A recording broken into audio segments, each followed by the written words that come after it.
Señor en Mateo 16:21. Mateo 16:21. Hay una palabra que nos va a conmover en esta preciosa mañana, en el nombre de Jesús. Mateo 16:21. Y nos colocamos en pie y leemos Mateo 16:21. Y dice así de la siguiente forma, la palabra del Señor: desde entonces Jesús comenzó a explicar a sus discípulos que él debía ir a Jerusalén y padecer mucho a manos de los ancianos, de los principales sacerdotes y de los escribas, y morir y resucitar al tercer día. Pedro lo llevó aparte y comenzó a reconvenirlo. Señor, ten compasión de ti mismo, que esto jamás te suceda. Pero él se volvió y le dijo a Pedro: aléjate de mi vista, Satanás, me eres un tropiezo. Tú no piensas en las cosas de Dios, sino en cuestiones humanas. A sus discípulos Jesús le dijo: si alguno quiere seguirme, niéguese a sí mismo, tome su cruz y sígame. Porque todo el que quiera salvar su vida, la perderá, y todo el que pierda su vida por causa de mí, la hallará. Porque ¿de qué sirve a uno ganarse todo el mundo si pierde su alma? ¿O qué puede dar uno a cambio de su alma? Porque el Hijo del Hombre vendrá en gloria de su Padre con sus ángeles, y entonces pagará a cada uno conforme a sus obras.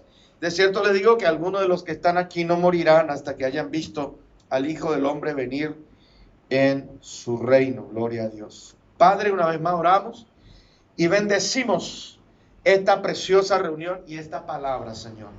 Oramos para que puedas traernos entendimiento, revelación, bendición, Señor, y cada uno de los que estamos aquí podamos ser tocados por tu Espíritu Santo. Señor, nos sumergimos en tu presencia y en la revelación de tu palabra. En el nombre de Jesús, amén. Pueden tomar asiento, Dios les bendiga. Bueno, esta versión, que sigue siendo la Reina Valera, dice: Jesús anuncia su muerte. Entonces Jesús empieza, como dice acá, a explicar a los discípulos que él tenía que ir en Jerusalén, padecer muchas cosas con los ancianos, ¿verdad? Morir y resucitar al tercer día. Y sabemos que fue así. Sabemos que fue así.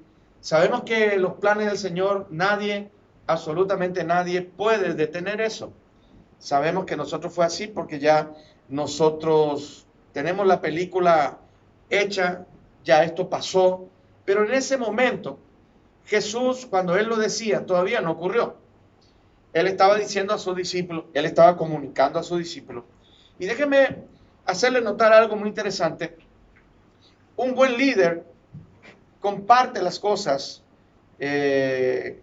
con su público, con los discípulos o con la gente que lidera. Un buen pastor, líder, comparte la visión. Entonces Jesús estaba compartiendo la visión. Algunos dirán, pero bueno, no era tan bueno lo que estaba diciendo. Claro, a los ojos u oídos humanos, él estaba diciendo que él iba a sufrir, él iba a ser torturado en manos de justamente del gobierno eclesiástico del tiempo, de su tiempo, y que él iba a morir. Y lo milagroso que dice es que él iba a resucitar al tercer día.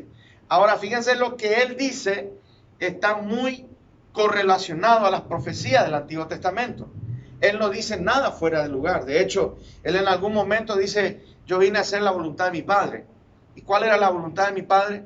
Lo que se anunció por sus santos profetas, término antiguo testamentario, lo que se anunció antiguamente por los profetas, vino Jesús a cumplirlo. Ahí estaba en Mateo 3, Juan el Bautista, y le dijo, pero tú vienes a mí, yo no soy digno ni de atarte la correa de tu sandalia. Le dijo Jesús tal vez en el oído, pienso yo en el oído, porque ahí estaban todos los fariseos, los escribas, estaban en el río Jordán, porque Jesús le pidió que le bautizase a Juan. Juan bautizaba por arrepentimiento y para arrepentimiento. Le dice él, es conveniente hacerlo para cumplir la profecía, para cumplir la palabra. Posiblemente, digamos así, por así decirlo, Jesús no necesitaba bautizarse, era Jesús, pero él dijo, tenemos que hacerlo para cumplir, y esa palabra cumplir es para realizar lo que ya fue establecido y para dar ejemplo. Aleluya. Un buen líder realiza lo que ya está establecido y da ejemplo. Y aquí vemos a Jesús. ¿Por qué le nombra a Jesús y por qué hablo de Jesucristo? Porque Jesús era el sumo sacerdote, el mayor apóstol, el mayor de los profetas, el pastor de los pastores, el mayor evangelista, el mayor maestro y uno de los más grandes líderes que la historia humana haya tenido. No fue Mussolini, no fue Mahatma Gandhi, fueron hombres que hay un eco en la historia de lo que hicieron, pero mayor eco tiene este gran líder humanamente hablando. Y humanamente hablando no era muy simpático lo que él estaba diciendo. Pero aquel que tenía un poquito de entendimiento, de conocimiento del Antiguo Testamento, aunque no le creyera a Jesús, lo único que podría pensar es, bueno, este hombre me está hablando de las profecías del Mesías, hablando de alguien que no cree, ¿verdad? No se iba a espantar tanto. A lo mejor podía decir, este se cree el Mesías, porque está diciendo lo que se dijo del Mesías antes. Pero no, en el verso 22 encontramos este escándalo, encontramos esta barrabasada, esta estupidez de parte de Pedro. ¿Quién lo dijo? Pedro. No puede ser. ¿Otra vez Pedro? Sí, Pedro. Pedro, su grave problema, pues era su falta de prudencia. Porque el problema de Pedro es que él hablaba sin pensar. Él creía que decía bien o que hacía bien las cosas. Pedro le dijo, y Pedro le llevó aparte, aparentemente muy prudente, y comenzó a reconvenirlo, comenzó a regañarle. Y entre las tantas cosas que le habrá dicho, le dijo, Señor, ten compasión de ti mismo. Jesús, quiérete a ti mismo. ¿Cómo tú vas a decir esas cosas? Que esto jamás te suceda. Jesús, que esto jamás te suceda. Y la respuesta del Señor da en evidencia claramente que la respuesta de Pedro estaba fuera de lugar. Estaba fuera de lugar. Y Jesús le dijo, se volvió y le dijo a Pedro, verso 23, aléjate de mi vista, Satanás. Y ya vamos a explicar esta palabra Satanás. Aléjate de mi vista, Satanás. Me eres de tropiezo. Tú no piensas en las cosas de Dios, sino en cuestiones humanas. ¿A quién le está hablando Jesús? Primeramente vamos al enfoque literal. Aquella persona que, pues, digamos que yo no conozco a Cristo, sé muy poco de religión, no voy luego a la iglesia, y yo leo esto. Lo primero que voy a pensar de que Jesús le trató de Satanás a Pedro, ¿verdad? Porque la semántica dice eso, la ortografía dice eso, la construcción gramatical dice eso. Dice, aléjate de mi vista, Satanás. Pero, ¿dónde estaba Satanás? Sí, le estaba hablando a Pedro. De hecho, dice, se volvió y le dijo a Pedro. Y le trata a Pedro de Satanás. Bueno, más abajo dice, me eres tropiezo. Ahí sí le habla a Pedro. Primero no le hablaba a Pedro. Primero le hablaba a Satanás y sus demonios. Que eso están en los aires. Primero Jesús reprendió el demonio que envolvía la mentalidad de Pedro. Satanás envía a sus demonios para poner una mentalidad obsoleta, bloqueada, para poner una mentalidad que no corresponde al reino, a la gente. Jesús aquí nos está mostrando el ejemplo de que tenemos que reprender en el nombre de Jesús, nosotros, pero este era Jesús, a Satanás y sus demonios, que bloquea la mente, que influye en la mentalidad de la gente. Aquí Jesús, si bien estaba con Pedro, pero reprendió al espíritu diabólico. Luego se dirige a Pedro, le dice: sos un tropiezo. Tú no piensas en las cosas de Dios, sino en cuestiones humanas. Diríamos hoy a nuestro término, o a nuestra jerga evangélica: no tiene Pedro mentalidad de reino, tiene una mentalidad mundana. Wow, parece que eso choca más, ¿verdad? Pero en realidad era así. En realidad era así. La pregunta es, cuando uno lee desde el verso 13, por ejemplo, estamos en Mateo 16, y vemos que Jesús empezó a preguntar: ¿quién dice la gente que soy yo? Por ahí los discípulos dijeron: bueno, uno dice que tú eres Elías, otro que tú eres Jeremías, otro Moisés, bla, bla, bla. ¿Y ustedes qué dicen que soy yo? El único que contestó, o el primero que contestó, la verdad que no sabíamos si otro iba a contestar, fue Pedro, y otra vez. Pero esta vez le salió bien a Pedro la jugada. Esta vez sí la acertó. Pedro dijo: tú eres el Cristo, el Hijo del Dios viviente. ¡Wow! Jesús alabó esa respuesta. Pedro no te lo reveló. Simón Pedro no te lo reveló carne ni sangre. Te lo reveló mi Padre que está en los cielos. ¿Cómo es posible que allí Pedro haya recibido una revelación y aquí Pedro es usado por un demonio? Es el mismo Pedro. Tal vez de esta historia a la otra haya pasado un día. Miren lo que dijo el verso 21. El verso 20. Entonces mandó a sus discípulos que no dijeran a nadie que él era Jesús el Cristo. Estamos en esa conversación. Y en el verso 21, desde entonces desde entonces pudo haber pasado un día, una semana, no sabemos. Pero era allí nomás. ¿Cómo es que aquí Pedro fue usado en revelación y aquí Pedro le usó el demonio? ¿Cómo es posible eso? Le voy a mandar, o le voy a decir, un versículo del apóstol Santiago, tremendo, que dice: de una misma fuente no puede salir agua dulce y amarga. Se refiere a una fuente de agua, ¿verdad? Haciendo una analogía de la boca. De una misma boca no puede un creyente bendecir, alabar a Dios, y a su vez y a la vez maldecir. Bueno, hay que agregar algo ahí. No se debe, pero sí se puede. ¿Por qué? Porque la realidad es que hay gente así. Gloria a Jesús. Aleluya. Aleluya. Alaba a Dios. Pero en esa misma hora, en ese mismo día, en esa misma semana, o en ese mismo instante, sale palabras irreproducibles, sapos y culebras. ¿Cómo es posible? ¿Cómo es posible? Pedrito, ¿qué pasó, Pedro? El boom de la revelación recibiste, pero después no entendiste lo que dijo el Señor. No entendió y se dejó usar, se dejó influenciar. Pedro no estaba endemoniado. No, los demonios te influencian externamente, te oprimen, te influencian externamente. Aleluya. Aquí, para entender esto que hoy estoy planteando ante la iglesia, es que citar un poco lo que el apóstol Pablo dijo en 1 Tesalonicenses 5:23. Somos espíritu, alma y cuerpo. El hombre es tripartito. En el Antiguo Testamento era alma y cuerpo nomás. No se tenía una total revelación. La total revelación lo tuvo el apóstol Pablo. Recuerden que las revelaciones son progresivas. En el Antiguo Testamento el hombre o el esposo tenía varias mujeres. En el Nuevo Testamento dice: serás marido de una sola mujer. O sea, hubo un progreso en las revelaciones. Entonces, el apóstol Pablo recibió toda esa revelación, el cual el hombre es tripartito. Y es verdad. Por eso en el Antiguo Testamento dice, cuando dice la palabra alma, y nosotros queremos pensar como el Nuevo, ¿verdad? Porque la palabra alma en el Nuevo, y lo explica el apóstol Pablo, es la base de tus sentimientos, es la psiquis, es la conciencia, es la parte consciente del hombre.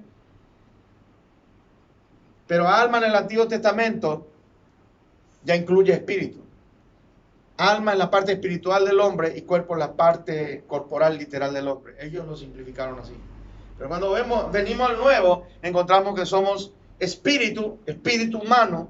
Hay un espíritu humano, la parte inconsciente. esto que yo digo lo puede corroborar fácilmente.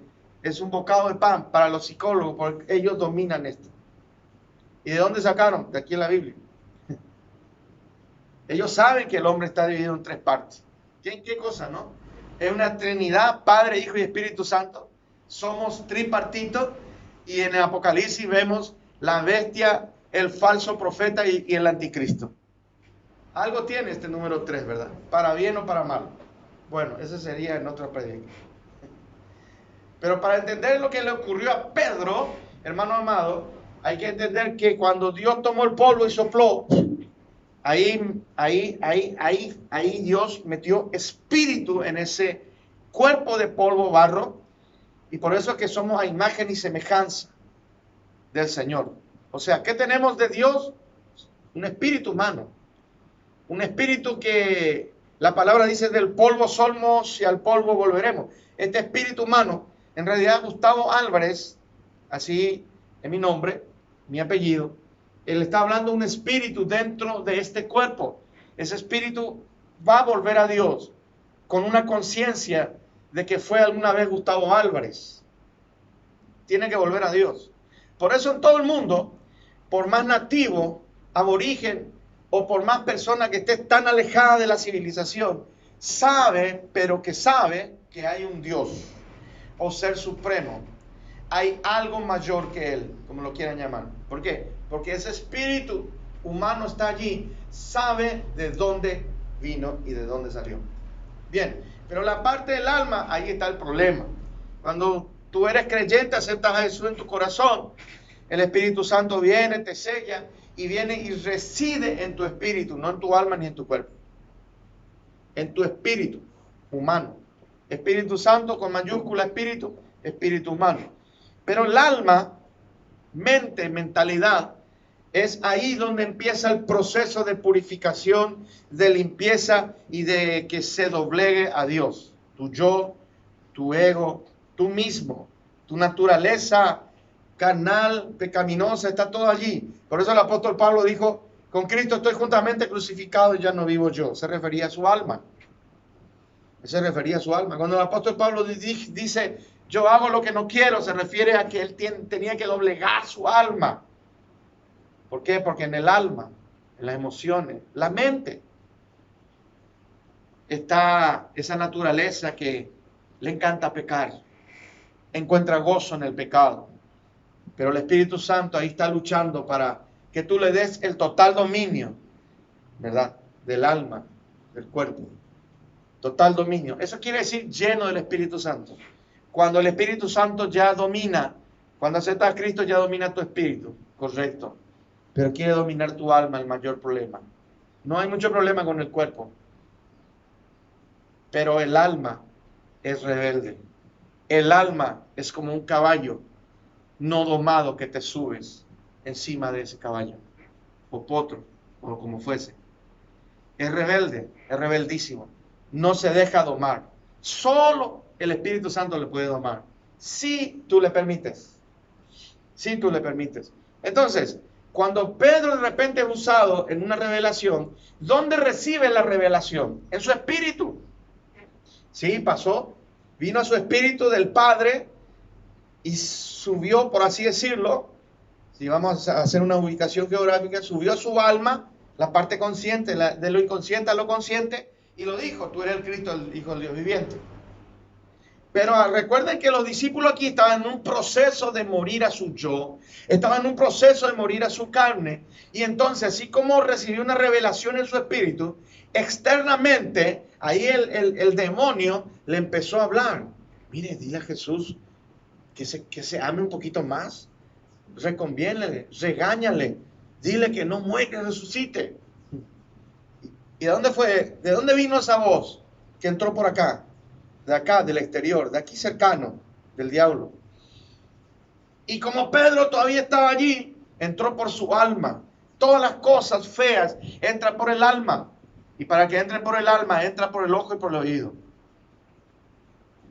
Entonces, eso es lo que ocurrió. Por eso es que aquí Pedro de repente recibió una revelación, pero después recibió algo feo externo del diablo. Y él lo recibió también. El problema era Pedro. El problema no era la revelación que anteriormente recibió, ni el diablo. El diablo está para eso. El problema era Pedro, que él tenía que entregar su alma a Cristo. ¿Y qué ocurre cuando alguien se crucifica a sí mismo? O se niega a sí mismo, que más abajo lo vamos a ver cómo y cómo se hace eso. Pues vas a lo mejor escuchar lo externo. Nunca vas a dejar de escuchar. Pero tú vas a discernir que esa voz viene de Satanás y su demonio. Y tú le vas a decir como Jesús le dijo, no solo de pan vivirá el hombre, sino de toda palabra que sale de la boca de Jehová. Ahí empezó Satanás a tentarle con la palabra. ¿A quién? Justamente a Jesús. A papá mono. A mí me venía a tentar. Pero eso dejó escrito para que justamente veamos el ejemplo de cómo Jesús venció a Satanás, justamente. El mismo que le habló aquí a Pedro con la palabra. Solamente que Pedro estaba en un proceso. Y en ese proceso, en esa debilidad, vino el diablo, le habló, le influenció, le dominó. Y Pedro creyó que era su pensamiento. Y Pedro creyó que estaba bien lo que le decía. Pues ahí está. Hermanos amados, de repente algunos son usados por Dios tremendamente, pero como no está muerto su parte, su ego, su yo, su carne, pueden ser influenciados. Y al ser influenciados, usados, déjeme decirle la palabra exacta, usados de una manera indirecta por el diablo, no es directa. Pedro no dijo, diablo, úsame, aquí está en tus manos. No, Señor. Él entregó su vida a Jesús. Pero indirectamente, porque eso es lo que hace el diablo, se camuflaya, se camuflajea. Cuando el diablo está escondido, mejor para él, porque él no pone la cara. Pero el Señor sí pone la cara. El Señor sí pone la cara. Y entonces, indirectamente, te lanza un dardo, te lanza una palabrita. Si tú mordiste el anzuelo, si tú le creíste al enemigo, él te va a dominar a través de esas palabras. Eso es lo que hace el enemigo. Esa es la explicación del por qué aquí Pedro. Y el Señor le tuvo que decir en presencia de todos, reprender al diablo y reconvenirle a Pedro y decirle, no tiene una mentalidad de reino. En otras palabras, tu pensamiento, Pedro, no se ajusta a todo lo que el Antiguo Testamento dijo, a todo lo que Isaías dijo, a todo lo que Amós dijo, a todo lo que esa gente que murió por la causa del Señor dijo. Y yo vengo para cumplir eso. Tú estás hablando porque el diablo te dijo que hable eso.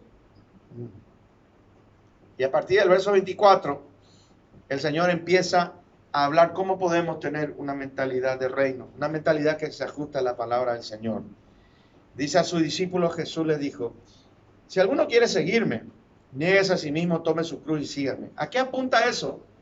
Al alma, pues. Para poder seguir al Señor tenemos que tener una mentalidad ajustada a la palabra, mentalidad de reino. Y para eso tenemos que negarnos a nosotros mismos. Y cuando tú te niegas a ti mismo, estás entregando tu alma al Señor. Mente vacía, taller de Satanás. Un dicho popular entre los cristianos de algún escritor que por allí lo dijo, que tan solamente quiere decir, si no llenas tu mente de la palabra de Dios, otra cosa diabólica va a llenar. Wow. Deja que la palabra sea el factor dominante y la brújula y el norte de tu mente, que moldee tu mente. Aleluya. Gloria a Dios. El que quiera seguirme, nieguese a sí mismo, tome su cruz y sígame. Tome su cruz significa la causa del Señor. Todos los días vivimos por la causa del Señor, y por la causa del Señor nos van a rechazar, nos van a vituperar y van a pasar un montón de cosas. Pero por último dice, sígame. No dice primero sígueme. Dice sígueme, síganme. Por último. Porque primero tenemos que crucificar nuestra carne, tener una mentalidad del reino leyendo la palabra y escuchando un poquito, discerniendo esas voces que escuchamos por allí. Tremendo. ¿Cómo es que el diablo puede penetrar en tu mente si él no sabe lo que tú piensas? Hasta el día de hoy no sabe, ni sabrá, pobre diablo, solo Dios sabe. Pero él solamente habla y entra por acá. Y cuando te tienta, también habla o te muestra. Para Él llegar a tu alma, Él usa los ojos y los oídos. Así que tengamos cuidado qué estamos viendo y qué estamos escuchando. Y no solamente hablo a los jóvenes, hablo a todos, a todas las personas que me están escuchando. Hoy la internet es una gran bendición. Puedes buscar un versículo, decimos así como en forma de broma, consúltale al hermano Google, ¿sí? Tú le preguntas dónde está Mateo este mismo y te salta. Tú le preguntas algo y bueno, y salta la información que se metió allí. Ayuda. Hay muchas versiones de Biblia, etcétera, estudios bíblicos, etcétera. Pero hoy, si navegando por la web, navegando por Google, te vas a encontrar con el otro lado de la moneda. Por un lado de la moneda, muchas cosas cristianas, pero por otro lado de la moneda, muchas cosas seculares y satánicas. Cuidado con eso, porque eso usa el diablo para poder influenciarte, para poder hablarte. Él no va a agarrar mi mano y un cuchillo y me va... No, él no hace eso. Él te va a hablar. Él primero te va a tratar de convencer. Y déjeme decirle algo, si hay algo que el diablo es muy persistente. No lo logró hoy, se toma un respiro, se toma un tela Virginia y luego continúa hinchándote y haciéndote de cuadrito la vida. Aleluya. Ese es nuestro adversario. Y dice 2 Corintios, hermano amado, para que no ignoramos las maquinaciones de Satanás. Esto que yo le estoy hablando es una maquinación. Hoy no pudo echarte, toda la vida ha sido asignado uno o varios demonios para echarte. Ellos no tienen apuro, ellos tienen la paciencia del mundo. Ahí está, esa es su asignación. Pero ellos hablan, te muestran, mira, escucha, mira. Entonces sellemos nuestros ojos con la sangre de Cristo, nuestros oídos con la sangre del Cordero y pongamos filtro a lo que vemos y a lo que escuchamos. Amén. Sigue diciendo el Señor, porque todo el que quiera salvar su vida la perderá y todo el que pierda su vida por causa de mí la hallará. ¿De quiénes está hablando todos estos versículos? Inclusive el 26, de los discípulos, del discipulado, discípulo y discipulado. Está hablando de que tenemos que tener una mentalidad de reino, y ser un discípulo, aleluya, y tener un discipulado, aleluya. Porque aquel que es un discípulo, está en un discipulado, el Señor lo compara como aquel que pone su casa en la roca. El que pretende ser un discípulo y no tiene discipulado es como aquel que hace su casa en la arena. No, ahí no hay base. Va a venir los vientos fuertes, va a venir lo que venga, lo va a sacar de allí. Pero al que está en la roca, al que tiene una base firme, la palabra, piedra, roca, es palabra, nada lo moverá. Aleluya. Y yo se lo digo a mi amado hermano con toda autoridad que el Señor me ha movido en algún momento de mi historia por todos lados y he escuchado y me he entrevistado con cada uno y cada cual, Dios mío del cielo, que dice cada cosa por Dios. Pero si yo no estuviese fundamentado en la roca, hace mucho tiempo o me perdería o sería un líder de una secta. Pero eso nunca jamás pasará porque tanto usted como yo estamos asentados en nuestra casa en la roca. Aleluya. La palabra quiere decir eso. La palabra. Fuimos discipulados. Seguimos siendo discipulados por el discipulado del Señor. Y así seguiremos hasta que el Señor nos lleve. Aleluya. Mi amado hermano, ¿qué es lo que diferencia? La clásica pregunta, yo sé que usted lo sabe.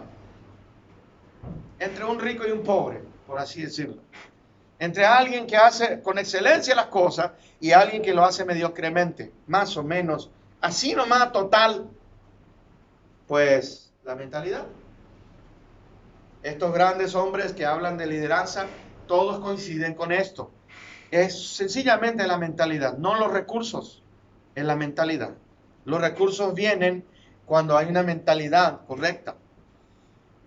Entonces, ¿qué mentalidad tendríamos que tener nosotros para que las cosas, pues, marchen como deben marchar? Una mentalidad de reino. Y para tener la mentalidad del reino, y aquí concluyo este maravilloso mensaje, para tener la mentalidad del reino, tenemos que acordarnos, por favor, lo que Dios le dijo a Josué. Josué tuvo éxito, Josué venció, Josué conquistó, amén, pero antes de eso primero Uno, Dios lo tuvo que ministrar, esfuérzate y sé valiente. Y dos, le dio la receta magistral. Le dio, digamos, el tip de éxito para Josué y para nosotros. Aquí está la gran revelación que en Salmo 1 lo repite. No se apartará este libro de la ley, sino que de día y de noche meditarás en ella. Meditar en la palabra. Y en el Salmo 1 dice también de meditar en la palabra, y todo lo que hagas prosperará y te saldrá bien. Aleluya. Ahí está, meditar en la palabra, leer la palabra. Che, pastor, pero yo canto. Sí, tú cantas, tú eres apóstol, tú eres profeta, tú limpias la iglesia. Lo que hagamos para el reino con un espíritu de servicio, pero ninguno de nosotros podemos separarnos de la palabra escrita. Gloria a Dios. La mayor profecía, la palabra escrita. Mis hermanos, aprendamos de Pedro o del error de Pedro. Pedro fue usado por Dios, sí, dio una gran revelación que muchas iglesias lo tomaron o lo tergiversaron a propósito. La revelación es: tú eres el Cristo, el Hijo del Dios viviente, y en base a esa revelación Dios iba a fundar su iglesia. Aleluya, y así fue. Nosotros estamos en base a la revelación de que Cristo es el Hijo del Señor, el Hijo de Dios. Cristo la roca. Pero luego Pedro, ¿verdad?, no entendiendo y no dejando discipularse, porque Pedro era como ese potro, hermano. Pedro era rebelde. Jesús en otra ocasión le quiso lavar el pie y le dijo: no me va a lavar el pie. Pedro era rebelde. No sea rebelde como Pedro, sino que aprendamos que todavía hay muchos de nuestros hermanos un poco que les falta discipulado y madurez, que de repente pueden hablar una revelación, pueden profetizar, le pueden usar el sueño, en lo que sea, pero de repente pueden ser influenciados por el enemigo. No te dejes influenciar por el enemigo. Lee la palabra. Yo quiero orar contigo en esta hora. Padre, en el nombre de Jesús, oramos y te agradecemos tanto por este ejemplo que nos das, Señor, y también esta exhortación que nos das, Señor.